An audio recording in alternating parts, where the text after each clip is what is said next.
Hey everybody. Hey, I'm enjoying a beautiful late October day here in the county park.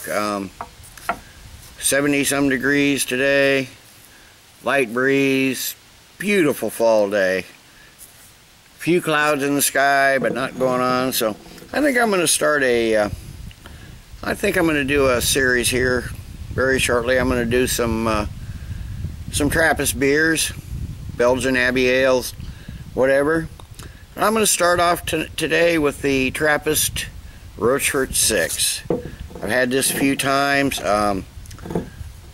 Beautiful red cap. Got to save that. I have not saved a cap from them, so I'm going to save that one. Lots of smoke coming off that. I don't know if you can see that or not. The only really chalice I have is my Chimay glass, so I'm going to be using that.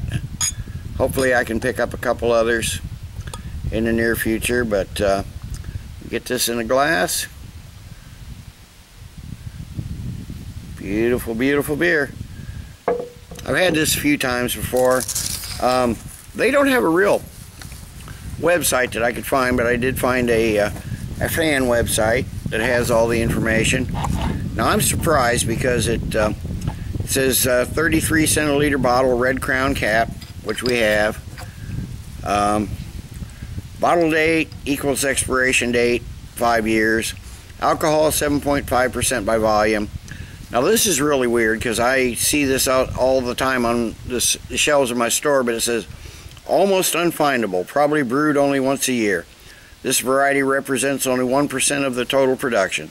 Sometimes it's possible to find it in some specialized liquor stores. However, it is easy to find in some cafés in Rochefort. So,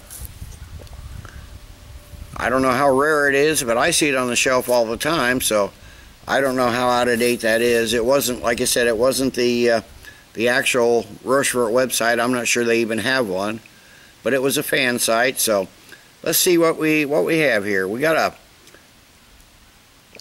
a hazy burnt orange, almost, well, brown almost. Brown verging on orange. Seems to be a lot of sediment floating around in the bottom of the glass, settled in down. Lots of big chunkies. I don't know if you can see that with the light. Probably not. The light is in front of me, but there's a lot of stuff floating around in there. But it's a good-looking Trappist beer. I think this is classified as a Belgian strong dark ale. So anyway, let's give it a smell and see what we have here. Okay, there's a lot of rich fruits in here. It's yeasty, definitely yeasty. Getting a hint of alcohol. Honey, pears, cloves, a little bit of nutmeg, even more yeast. Roasted malts, toffee, caramel. There's a lot going on here in this beer. It's bready and sweet, but you got your dark fruits too. I don't know if you can see that in the glass, but there's some dark brown foamies floating around in the top too. It's basically a slightly off-white head, but there's some dark brown sediment floating in the head too. But for a Trappist beer, this is darn good looking. So let's give it a taste and see what we have.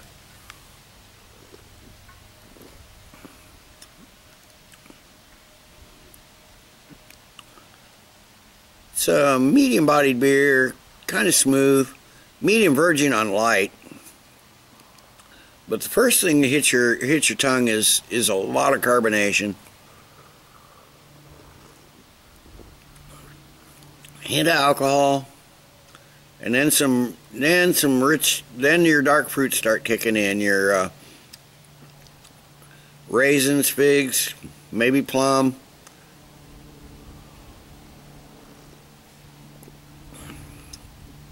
But they're sweet fruits. They're not the tart fruits, not the tart dark fruits. But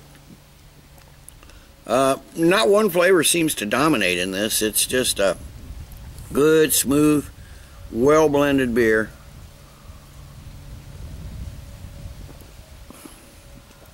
Getting that yeastiness, as a breadiness. Caramel malts.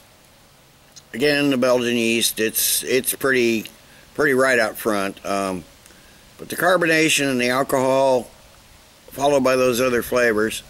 So let me sit and let this warm up a bit. Back in a few with the final thoughts and grade. Okay, this is a beer that obviously needs to warm up some.